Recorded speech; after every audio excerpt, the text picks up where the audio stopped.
Fala, Dev, beleza? Seja bem-vindo ao Criando Códigos de Qualidade. Nesse quadro, você vai ver dicas práticas, mão na massa mesmo ali, direto ao ponto, para turbinar a qualidade do seu código .NET. Eu sou André Okazaki, eu ajudo devs a entregar software de qualidade e alcançar níveis mais altos de senioridade. Nesse vídeo, eu quero te mostrar como evitar alguns erros ao fazer teste unitário com strings no C Sharp. E se você é dev, principalmente de .NET, e quer entregar código de qualidade para evoluir na carreira, virar pleno, virar sênior, já deixa um like nesse vídeo aí e se inscreve no canal para receber mais conteúdo sobre o assunto. Recentemente eu tive alguns problemas com testes unitários que faziam assert de strings. Eu achei alguns casos bem curiosos e quis trazer aqui para dividir esse conhecimento com você. Eu quero mostrar qual que é o problema, o que acontece quando você tem esse problema aí, quando ele acontece e como que você faz para corrigir caso você encontre esse problema aí algum dia. Trouxe aqui um exemplo para você ver essa classe nota fiscal que tem alguns campos e tem alguns métodos que retornam strings. Então eu tenho aqui a data da emissão e eu tenho um método, uma classe nota fiscal, né? Tem a data da emissão da nota e eu tenho aqui um método obter data emissão para impressão. E ele está retornando aqui um label, né? Um texto para você imprimir num PDF ou num HTML, data de emissão e a data da emissão formatada aqui com o toShortDateString. Mesma coisa aqui para valor do serviço. Tem outro campo aqui que é um double, né, um valor, e ele está imprimindo aqui, ó, o valor total e o valor com um formato aqui C. A gente já vai ver o que acontece com ele aqui, ó. E também uma lista de serviços para impressão. Tem aqui os serviços prestados e ele vai listar esses serviços aqui num string builder para deixar eles separados por enter. Vamos ver como que ele funciona aqui, ó. Vou rodar o programa para você ver. Eu criei só um console application para você ver como fica. Ó. Então coloquei aqui ó, a data da emissão, imprimiu aqui a data no formato brasileiro, 12/4/2024. O valor total imprimiu em reais, e é isso que esse formatador aqui, esse modificador C, ele faz. Ele vai colocar em reais e vai formatar aqui com ponto no separador de milhar, com vírgula no separador decimal. E a lista aqui de serviços prestados, tem dois, né? Ele só separou por enter para deixar a listinha vertical bonitinha formatada aqui. Esse é um código muito comum que você vê nas empresas por aí e ele esconde alguns pequenos problemas. Às vezes pode não dar problema para você, talvez você tenha códigos muito parecidos aí no seu software, né? Mas em algumas situações ele dá problema e às vezes é difícil de rastrear, é difícil de entender qual que é o problema. Vamos dar uma analisada aqui nesses retornos. Quando que a gente costuma ter problema com teste unitário em cima de strings? Como a gente está fazendo o assert sempre em cima de valor estático, em cima de valor já pré-definido, geralmente string costuma ter alguns problemas. Não é que é um problema, né? Mas costuma ter alguns problemas. Olha só esses testes unitários que eu criei aqui. Ó. O primeiro teste para data de emissão da nota fiscal, ó, ele vai passar aqui 6/5, né? Lembrando que eu estou passando formato universal, que é o construtor do datetime. Só que aqui ele está imprimindo no formato brasileiro, né? Então 6 de maio de 24. Aqui mesma coisa do valor, como você já viu lá de formato em real, está retornando aqui, ó. E aqui a lista de serviços. Ó. Veja que a lista de serviços está separada por /R e /N, que são os caracteres de final de linha que o String Builder coloca aqui no Windows. Então, só coloquei aqui para ficar mais fácil de visualizar, ó, que é a string que vai sair. Vamos rodar esses testes só para a gente ver o que acontece. Estou rodando eles aqui na minha máquina e o teste funciona. Ficou verdinho aqui, todos os testes estão verdinhos. Então, aparentemente, tá tudo certo, não temos problema nenhum, certo? Um dos grandes problemas que a gente encontra aqui é a configuração regional da sua máquina. Dentro do seu computador, dentro do seu sistema operacional, existe uma configuração que diz que o formato de data tem que ser exibido nesse formatinho aqui. Dia, mês e ano com 2 caracteres aqui, né? 2 caracteres aqui e 4 aqui. Essa configuração vem da sua máquina, porque veja que aqui no C Sharp ó, eu não estou indicando nenhum formato específico. Eu estou usando um método que já existe pronto, built-in no .NET, toShortDateString. Então ele vai pegar o datetime, ele vai tirar a parte do time do formato e vai colocar ali na string só o dia, o mês e o ano. E aí, como eu não informei um formato aí para ele, ele pegou da minha máquina. E na minha máquina está configurado para exibir em português. Você consegue ver, caso você não tenha familiaridade com esse tipo de coisa, você consegue ver isso aí no reloginho do Windows. Então veja o formato que a data aparece no reloginho do Windows. O formato americano, por exemplo, é invertido o dia e o mês com o formato brasileiro. Então, nesse caso aqui, ao invés de ser 6 do 5 aqui, apareceria 0506, porque é o formato americano. Então, existem diferenças. Tem vários outros formatos aí que você pode usar e que pode estar configurado na sua máquina também. No geral, a máquina vem configurada, se você comprou no Brasil, por exemplo, né, ela vai vir configurada com esse formato aqui. E você não vai ter problema nenhum com isso. A mesma coisa é com a moeda. Olha só. Eu só informei aqui um modificador que é o C. E o C ele fala que é um valor monetário. Né? E aí é um formato aí que o próprio ToString usa. Só que eu não estou falando aqui que o formato monetário é em real. Quem informou isso para o C Sharp, na verdade, de onde o C Sharp puxou, né, foi também da minha máquina. Então, a mesma configuração de data existe para valores monetários. Tudo tem lá no painel de controle do Windows, se você quiser ver aí lá na parte de configurações regionais. Tem lá formato de data, formato de valor monetário, tem um monte de pequenas configurações lá que você usa. Antigamente, a gente tinha muito problema com esse tipo de coisa, né? Antigamente, eu falo aí quando eu comecei na área, era o advento das aplicações web, né? A gente estava acostumado a fazer aplicação para desktop. Quando começou as aplicações web, isso começou a ficar um pouco diferente. Porque você tem que lembrar que a sua aplicação ela é processada no servidor. Apesar de ser entregue no browser, né, quando é uma aplicação web, essa aplicação é processada em outro lugar. E aí, quando a gente começou a ter aplicações web, os servidores não vinham com configurações padrão. Às vezes estava em inglês, às vezes estava em português. E aí esse tipo de coisa começou a dar muito problema. Era uma época bem triste. Não tinha muito recurso também, né? As linguagens eram bem pobres nesse sentido. E aí a gente tinha muita dificuldade. Às vezes convertia número errado, às vezes formatava errado. E aí era difícil de saber como funcionava. No .NET isso é um pouco mais fácil. Tem muitos facilitadores de formato, como o ToString C aqui, e que te ajudam nesse sentido. Mas ainda assim existem diferenças. E eu sei que, talvez você esteja pensando aí, pô, mas eu tenho um negócio desse aí no meu software e não dá problema. Hoje em dia, além de ter computação em nuvem, onde você tem uma imagem de um servidor, você só replica a imagem de outro lugar e vai sair igualzinho, hoje em dia também tem infrastructure as code, né? Infraestrutura como código. Você pode criar scripts que montam o servidor para você e fazem todas as configurações automatizadas. Antigamente isso era muito manual. A gente entrava no servidor, a galera de infra, né, entrava no servidor e configurava tudo na mão. As empresas que eram muito organizadas na época tinham manuais para montar servidores. Mas isso eram ações manuais. E às vezes, cara, o analista de infra ali que estava mexendo esquecia de fazer e dava problema. Então, são coisas que hoje talvez a gente não tenha muito costume de lidar, mas é uma coisa que acontece. Você tem que lembrar que não é, diferentemente do que é um desktop, né, uma aplicação desktop, puramente desktop, né, aplicações distribuídas, mesmo que seja um cliente que roda na sua máquina, mas que consulta um servidor, elas estão rodando em outro lugar. Então, configuração regional é uma coisa que importa muito e pode dar problema. Uma outra coisa que pode dar problema também não é só a configuração da máquina em si, né? Mas a configuração do ambiente onde essa aplicação está sendo processada. Por exemplo, se você roda numa máquina Windows ou se você roda num Linux. E isso hoje é possível com o .NET, né? Quem é mais velho aí, até às vezes estranha isso, né? Mas no .NET isso não é um problema. A gente pode compilar a nossa aplicação no Linux e rodar no Windows, pode compilar no Windows e rodar no Linux.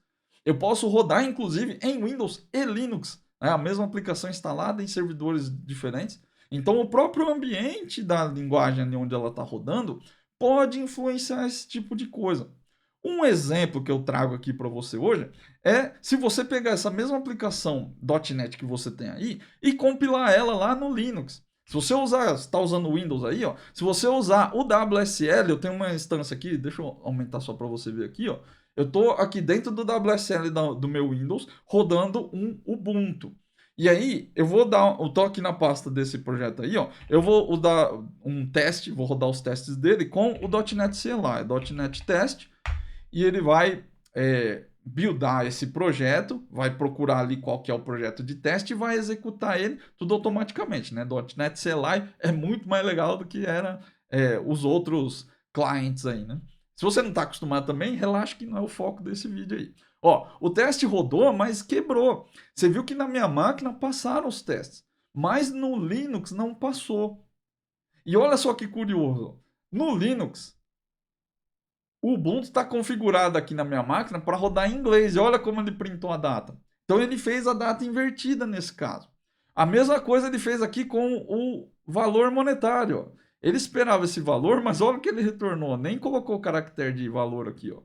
Mas ele retornou formato americano, que o separador de milhar é vírgula e o decimal é ponto. É o contrário. E olha que curioso aqui também, ó. Esse teste aqui também quebrou. Apesar de aparecer igual aqui no nosso print, né? E esse último caso aqui foi um caso que eu tive problema num software de produção mesmo. Exatamente por esse motivo, né? Porque compilou em Linux. São coisas que podem acontecer. Se você tiver uma esteira CI/CD, por exemplo, você está rodando ele lá no Azure DevOps ou no GitHub Actions, você pode alocar a sua aplicação para rodar num cliente Linux, num agente de build que seja Linux. E aí, se ele vai rodar o build e depois vai rodar o teste, esse teste não passa. Então tem que tomar alguns cuidados aqui, porque às vezes para você, rodando no ambiente onde você executa a aplicação, tudo funciona, porque sua máquina está em português e o servidor também está em português. Então não tem problema nenhum aí. Outra coisa que pode acontecer, além de rodar num build Linux, né, e executar seu teste em Linux, como eu fiz aqui na minha máquina, pode acontecer também de você trabalhar com pessoas estrangeiras. Você trabalha com um gringo aí que é americano ou que é europeu e talvez o formato da máquina dele seja americano. E aí, como você colocou fixo aqui esse valor com o real, para ele não vai funcionar. Tem várias opções para você seguir. Eu vou te dar as opções que eu acho mais adequadas, beleza? E aí você vê aí qual você acha que pode ser aplicado no seu dia a dia. O primeiro teste aqui, ó, que quebrou por causa da data.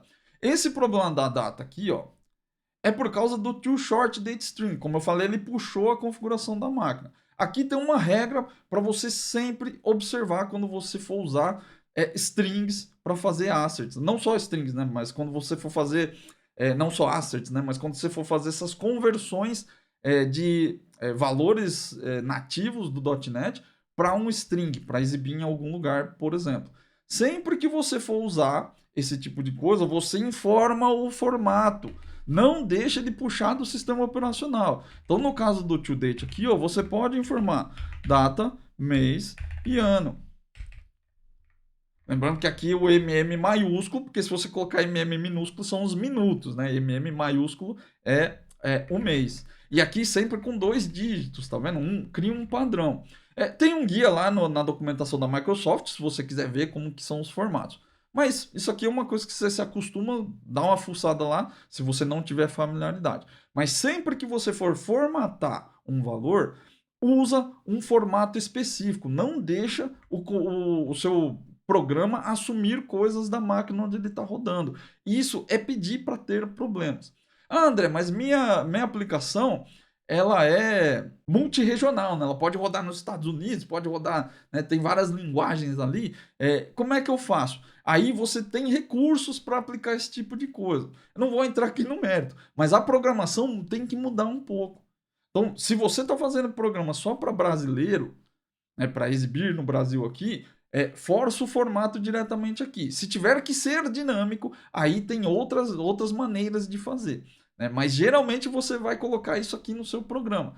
Ah, mas eu poderia colocar isso aqui no teste, fazer um format aqui, e ao invés de trocar aqui para toString, eu usar o toShortDateString aqui. Você pode também, só que isso é uma coisa que eu não curto muito, tá? Eu prefiro que o teste, quando, mesmo sendo string, né, ele sempre seja mais explícito. ele sempre seja mais hard-coded. Por que eu digo isso? Porque é desse jeito aqui o teste fica mais claro e ele fica mais direto. Se você começa a colocar dinamismo dentro do seu teste, e às vezes ele roda de um jeito, às vezes aparece 5 do 6, às vezes aparece 6 do 5. Você vai se confundir, não vai saber o que é o certo e o que é o errado.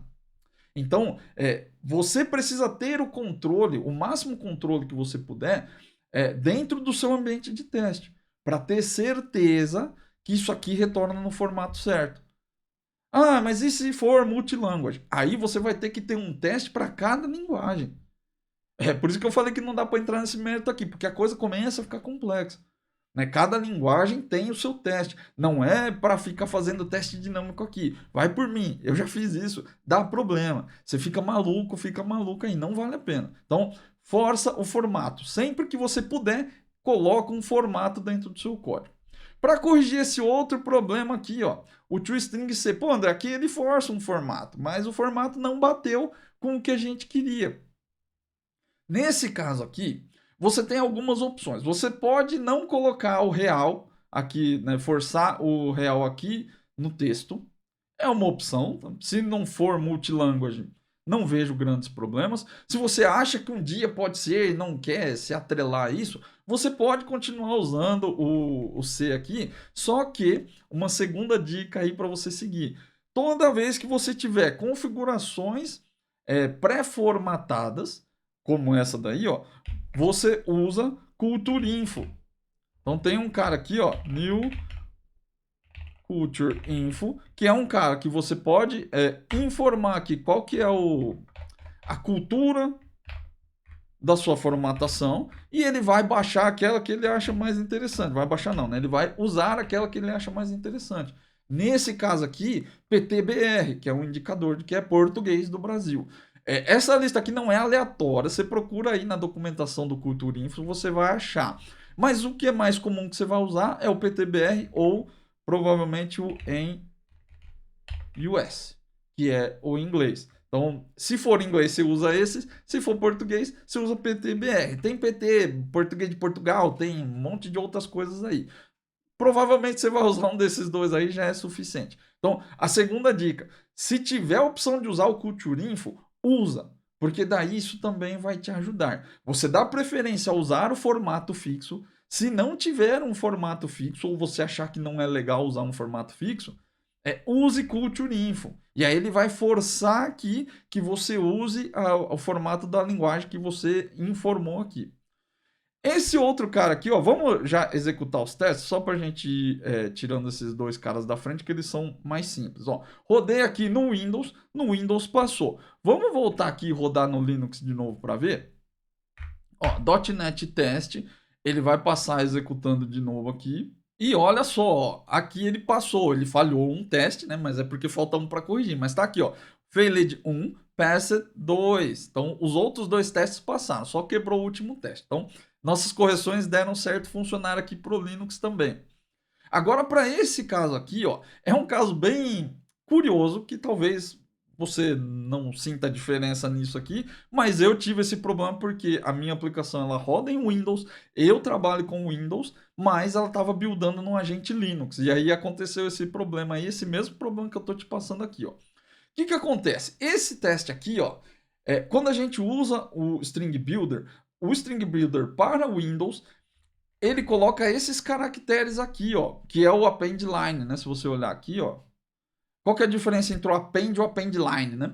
Do string builder. O append ele vai colocar sempre na frente do string, no final do string. O append line ele vai colocar um /r/n e vai appendar esse texto na linha de baixo. Então ele vai criando vários enters, né? Como se fossem enters dentro do arquivo texto. Isso é uma coisa que funciona para o Windows. Porém, esses caracteres aqui, ó, eles são baseados, são dependentes do ambiente de programação onde você está. Então, às vezes ele resolve de um jeito, às vezes ele resolve de outro. No caso do Windows, ele coloca os caracteres desse jeito. No caso do Linux, deve ser de outro jeito. Eu nem pesquisei para saber como seria, porque eu já sabia como resolver. Mas entenda que aqui existe uma diferença entre o ambiente onde você está compilando. Então, qual que é a dica que eu te dou nesse caso? Sempre que você puder, evite caracteres especiais explícitos. É legal explicitar os formatos, como eu disse antes, mas caractere especial é melhor não colocar aqui, porque pode ser que você tenha problemas com sistemas operacionais diferentes. E lembrando que pode ser que seu coleguinha trabalha na gringa e é americano e ele prefere usar Linux também. Ele não usa sistema operacional Windows para trabalhar. E aí você também vai gerar problemas de equipe. Então, isso aqui acontece com esse tipo de caractere, e às vezes, se você usar um caractere maluco, tipo um Unicode, aqueles caracteres ASCII, qualquer outra coisa que não seja texto comum dentro da string, evita explicitar no seu teste, porque isso vai dar problema. Como que eu fiz para resolver esse caso aqui? Ó? Você pode resolver de várias formas. Você pode usar um string contains, por exemplo, e aí você checa só o texto que está entre o caractere especial.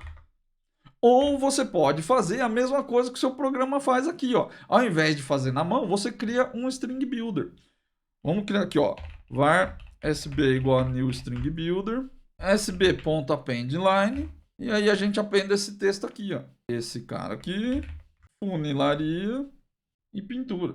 E aí aqui, ó, ao invés de fazer esse texto explícito com os caracteres especiais, eu coloco aqui o toString. Ah, André, mas você falou que era melhor deixar explícito, porque você tem mais controle, porque não sei o quê. Sim, só que esse caso aqui é diferente. Eu não estou tornando a coisa dinâmica. Eu só estou evitando os caracteres especiais. Se você quiser, por algum acaso, não fazer desse jeito, quiser usar os caracteres especiais do outro sistema operacional, você pode. Mas nesse caso, provavelmente você vai ter mais dificuldade. Então, aqui não tem nada demais. Eu só estou usando o mesmo recurso. Estou usando o String Builder. Não me importa tanto se veio no formato X ou no Y. Eu só quero que ele dê um Enter no final da linha. Para mim é suficiente. E aí você viu aqui que rodou o teste aqui, ó. Vamos rodar o teste aí no Linux para ver se ele passa. Olha aí, o teste passou agora no Linux. Então os 3 testes funcionam, tanto no Windows quanto no Linux. Tome muito cuidado com esse tipo de coisa, porque dá bastante problema. Às vezes você acha que, mas isso aí, cara, não vou ficar mudando de ambiente. Eu não tenho trabalho com um gringo para saber se isso aí é um problema ou não. Mas acredita em mim, isso aqui costuma dar bastante problema. E muitos devs não estão familiarizados com isso. E aí sabe o que a galera faz? Eles vêm aqui, ó, e comentam o teste. Ou dá um skip. Porque ele não sabe direito por que quebrou e também não sabe arrumar. Aí bate aquele desespero, né, de ficar, pô, mas agora o que eu faço? Não sei, não sei, não sei. A pessoa vai lá e comenta o teste e deixa o teste de lado. E aí quando você vê, já não tem um monte de teste que está faltando aqui. Então, esse tipo de coisa é muito importante para quando você trabalha em empresas grandes, que podem ter uma tendência maior ali de ter mudanças de estrutura, mudanças de servidores, migrações, e também quando você trabalha com pessoas do país todo, do mundo todo. Isso faz diferença. Não é só sobre a aplicação, mas é sobre o fluxo de trabalho do time também. Tudo isso influencia a qualidade do código que você entrega. Então é mais um cuidado para você tomar aí.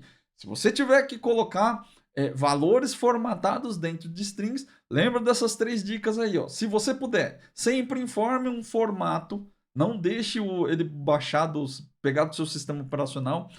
Se não for possível, use Culture Info onde for possível, e aí você consegue forçar a linguagem, né? Forçar o idioma e os formatos que você quer, e evite caracteres especiais explícitos dentro do teste. Nada de botar aqui barra N, barra R, barra não sei o que, porque isso aqui vai te dar problema. Beleza? Eu espero que esse conteúdo tenha te ajudado. Se ele ajudou, deixa um joinha e deixa um comentário aqui também para eu saber como que você lida com isso. Se você já teve problemas de formato de string, se você já teve problemas em compilação em sistemas operacionais diferentes também, se você resolve as coisas de outro jeito, ou se você não concorda com nada do que eu falei aqui, tem outras ideias. Deixa um comentário aí para saber, que é sempre bom trocar essa ideia com você. E se o conteúdo ajudou mesmo, compartilha com outros devs para que a gente tenha cada vez mais pessoas entregando software de qualidade por aí, beleza? Um grande abraço e até a próxima.